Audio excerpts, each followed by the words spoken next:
मेरे प्रिय मित्रों, नमस्कार। फ्रेंड्स, हमारे प्रधानमंत्री जी ने 15 अगस्त को लाल किले से पूरे देश को संबोधित किया। यह तो आप जानते ही हैं कि 15 अगस्त को हमेशा प्रधानमंत्री राष्ट्र को संबोधित करते हैं और 26 जनवरी को राष्ट्रपति हमारे देश को संबोधित करते हैं और इसका कारण बहुत स्पष्ट है। मैं बताने नहीं जा रहा हूं कि कारण क्या है, आपको मालूम ही होना चाहिए क्योंकि आप सिविल सर्विस एग्जामिनेशन की तैयारी कर रहे हैं। तो दोस्तों, याद रखिए कि जब आप सिविल सर्विस एग्जामिनेशन की तैयारी कर रहे हैं तो आपको प्रधानमंत्री जी के भाषण की कभी भी उपेक्षा नहीं करनी चाहिए। भाषण को सुनना चाहिए और ध्यान से सुनना चाहिए और सुनने के बाद उनमें से उन महत्वपूर्ण बिंदुओं को नोट कर लेना चाहिए जो आपकी तैयारी के लिए मार्गदर्शन का काम करेंगे। मैं ऐसा क्यों कह रहा हूं कि तैयारी के लिए मार्गदर्शन का काम करेंगे? मैं ऐसा इसलिए कह रहा हूं कि देखिए, जो प्रधानमंत्री जी हैं वे हमारे सरकार के प्रमुख हैं। सरकार के प्रमुख हैं, राष्ट्र के प्रमुख राष्ट्रपति होते हैं, प्रथम व्यक्ति होते हैं, प्रथम नागरिक होते हैं वे। लेकिन सरकार के प्रमुख तो प्रधानमंत्री होते हैं। तो प्रधानमंत्री जो भी कहते हैं उसे सरकार कह रही है। वो योजनाओं के बारे में बताते हैं, हम आगे क्या क्या करने जा रहे हैं। तो जाहिर है कि इससे आपका एक रोड मैप तैयार होता है। उसी के अनुकूल आपको अपनी तैयारी को शेप देना है।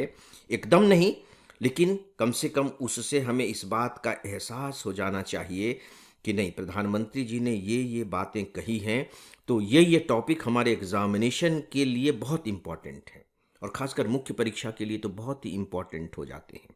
इस तरीके से अनजाने में ही, अप्रत्यक्ष रूप में ही सही, प्रधानमंत्री जी का ये जो भाषण होता है यह आपके सिविल सर्विस एग्जामिनेशन की तैयारी करने के लिए आपको ढेर सारे बिंदु, टॉपिक उपलब्ध करा देता है।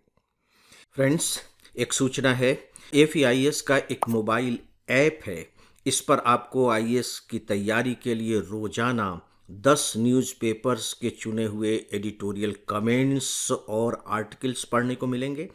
आप इस पर करेंट अफेयर्स पर बेस्ड मेरा डेली ऑडियो लेक्चर भी सुन सकेंगे और इसके अलावा आपको और भी बहुत कुछ मिलेगा, वह भी सब कुछ फ्री।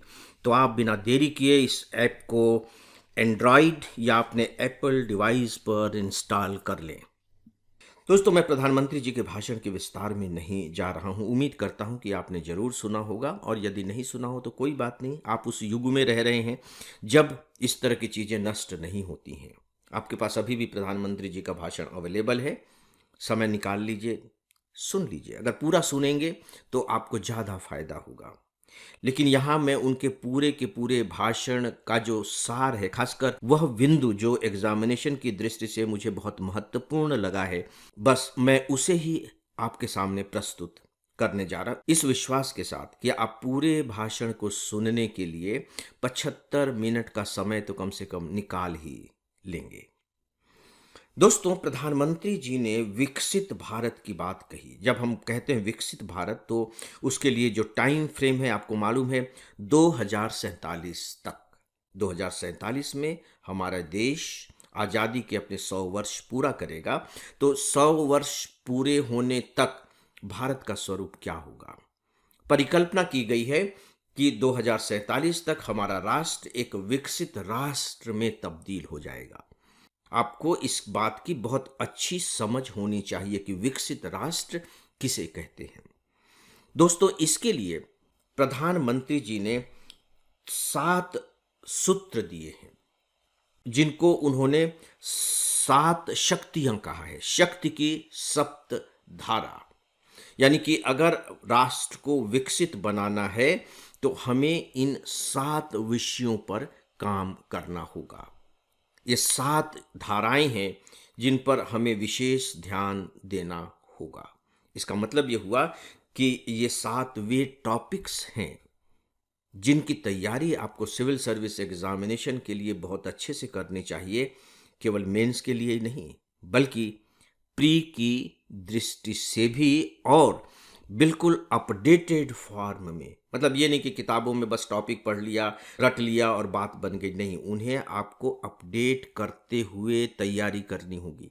आज तक की बातों को समझना होगा कि लेटेस्ट सिचुएशन क्या है।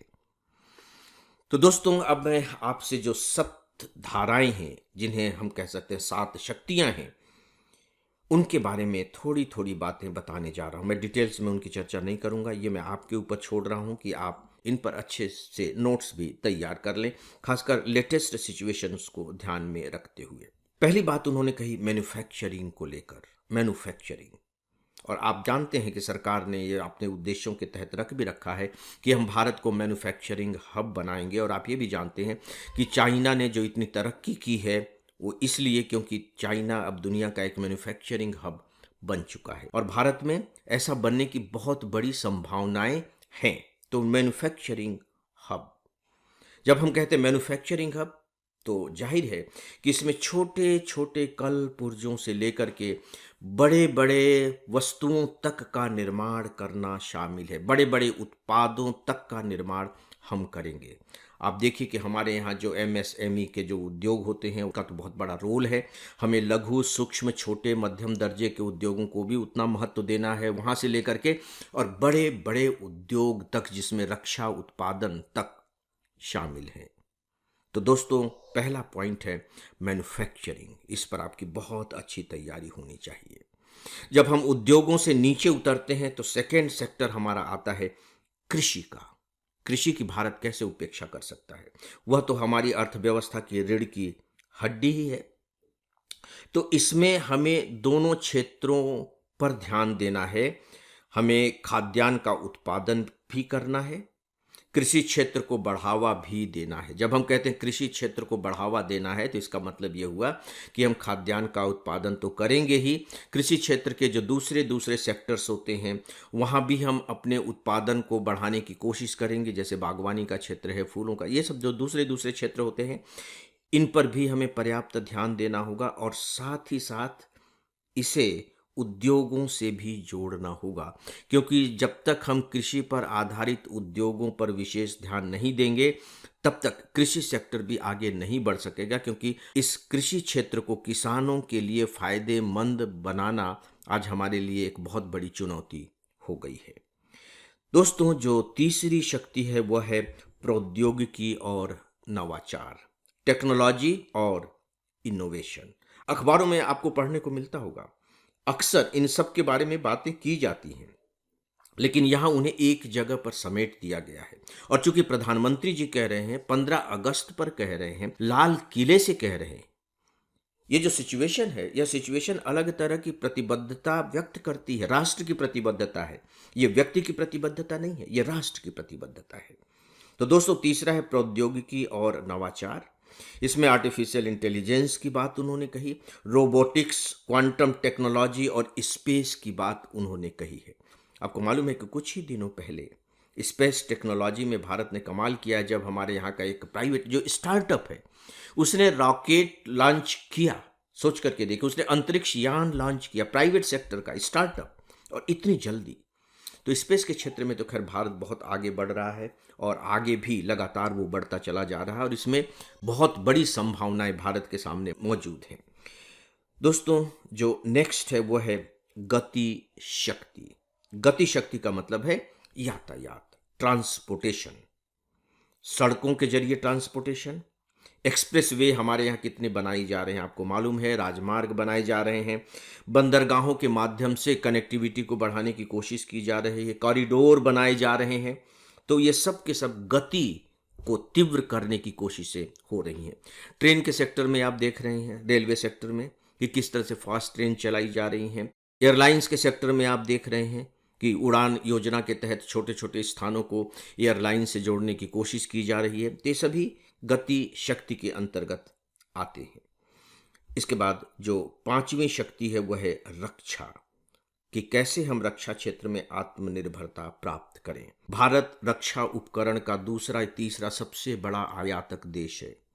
अगर हम इसमें आत्मनिर्भर हो जाएंगे तो ये नहीं कि केवल हमारी विदेशी मुद्रा ही बचेगी, बल्कि दुनिया भी हमारा लोहा मानने लगेगी। क्योंकि देखिए, जब हम आत्मनिर्भर नहीं होते हैं या दूसरे देशों पर निर्भर हो जाते हैं तो डेफिनेटली उसका इम्पैक्ट जो है कहीं न कहीं हमारे डिप्लोमेटिक रिलेशंस पर भी पड़ता है, हमारी नीतियों पर भी पड़ता है। तो भारत लगातार कोशिश कर रहा है। आपको मालूम है कि किस तरह से रक्षा उत्पादन में प्राइवेट सेक्टर को भी अब शामिल कर लिया गया है और भारत बहुत तेज़ी के साथ इस सेक्टर में आगे बढ़ रहा है और अब तो हम रक्षा सामग्री काफ़ी कुछ निर्यात भी करने लगे हैं। दोस्तों, जो अगला सेक्टर है वो है ग्रीन और ब्लू इकोनॉमी। हम ग्रीन एनर्जी की बात करते हैं, रिन्यूएबल एनर्जी। आप देखिए कि भारत कितनी तेज़ी के साथ आगे बढ़ रहा है। ट्रेन भी अब हमने हाइड्रोजन की चला दी है, ग्रीन हाइड्रोजन। समुद्री संसाधनों के इस्तेमाल करने के लिए बाकायदे सरकार ने अभी समुद्री मंथन योजना की शुरुआत की है ताकि हम तेल और निकाल सके। तो इस तरह से सरकार लगातार इस कोशिश में लगी हुई है। यहाँ जो ब्लू इकोनॉमी कहा जा रहा है उसका मतलब ही है समुद्री संसाधनों का इस्तेमाल करना। और जो सातवां है, जिसके बारे में बहुत कम लोग सोच पाते हैं और बहुत कम चर्चा भी होती है, वह है दोस्तों सॉफ्ट पावर को लेकर। सॉफ्ट पावर को कहने का मतलब है जैसे योग है, आयुर्वेद है, कला है, एनिमेशन है, गेमिंग है, पर्यटन है, ये सब के सब सॉफ्ट पावर में आते हैं। इन पर भी आप देखिए कि भारत कितना काम कर रहा है। मेडिकल पर्यटन तो भारत का बहुत ज़्यादा बढ़ ही गया, आपको मालूम है। योगा को पूरी दुनिया ने स्वीकार कर लिया है। पर्यटन बढ़ाने की लगातार कोशिशें हो रही हैं। तो दोस्तों, कुल मिलाकर के ये 7 शक्तियां हैं जिनकी प्रधानमंत्री जी ने अपने राष्ट्र के नाम संबोधन में चर्चा की है। मैं इन्हें यहाँ फिर से एक बार दोहरा दे रहा हूँ। मैन्युफैक्चरिंग, कृषि और खाद्य उत्पादन, प्रौद्योगिकी और नवाचार, गति शक्ति, रक्षा शक्ति, ग्रीन और ब्लू इकोनॉमी और लास्ट है सॉफ्ट पावर। ये टॉपिक्स हैं जिन पर आपकी बहुत अच्छी तैयारी होनी चाहिए। तो फ्रेंड्स, इस विषय पर बस इतना ही और इसी के साथ ही आज के इस डेली ऑडियो लेक्चर को अब यहीं समाप्त करता हूँ। नमस्कार।